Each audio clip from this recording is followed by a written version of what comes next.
Hello and welcome to another episode of Stir It Up with Kyle, where today we're going to make French press coffee. I'm on vacation, so my tools are a little bit limited.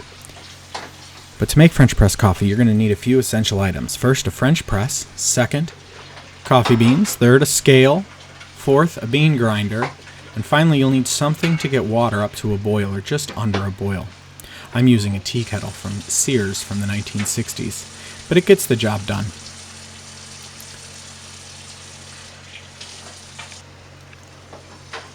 So first you're going to want to measure out your coffee. I'm using a 12-cup French press, which holds about 1,320 milliliters of water. I like to use a ratio of 1 to 15, of 1 gram of coffee to 15 milliliters of water. Because I know that my French press holds around 1,300 milliliters of water, I'm going to measure out 88 grams of coffee beans. So I'll start by zeroing out my scale, and then filling that coffee mug up with 88 grams of beans.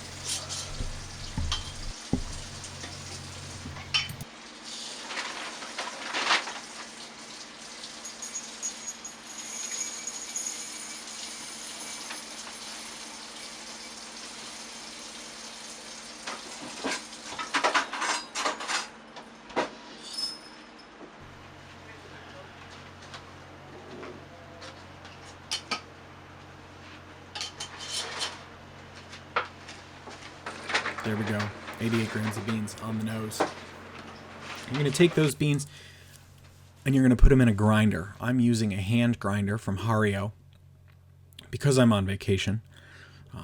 It's important to make a good investment in your grinder, whether it's a hand grinder or an electric grinder. You want to make sure you get a grinder that uses burrs to grind the coffee.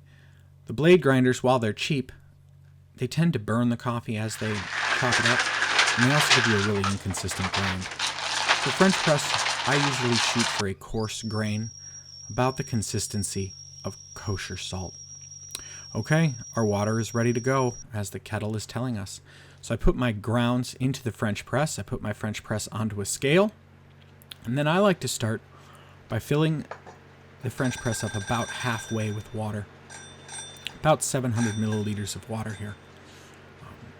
Gets the beans good, the grounds good and saturated. And then I take a wooden-handled spoon, or in this case the back of a spatula, as long as it's a wood handle, and I stir it up to make sure that my beans get nice and saturated. You want to use something that's wood here and not metal, because your French press is usually made out of glass, and the metal rubbing against the glass can cause the glass to crack. Alright, then I add the rest of my water, and I'm going to set a timer. I like to steep my French press anywhere between 4 and 6 minutes. If you go under 4 minutes, you tend to be under-extracted, and if you go anything over 6 minutes, it tends to be over-extracted. Bitterness starts to creep in. For the 12-cup French press with 1,300 milliliters of water, I usually do about 4.5 to 5 minutes.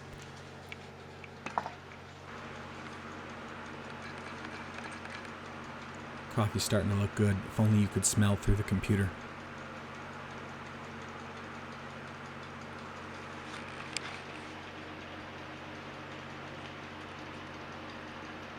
It's very important that if you have a kitchen timer from the 1960s, you use that kitchen timer from the 1960s, even if it doesn't work all that well.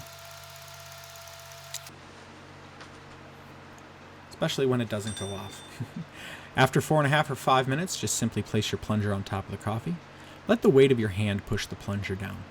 You don't want to force this. There might be some ground stuck to the side of the glass that gives a little bit of resistance to your hand, but the plunger will go down. Then, you're going to want to turn the top of the plunger so that the slits allow the coffee to flow freely, something that I forgot to do here. So you'll see I have a little trickle of coffee coming out. Whoop.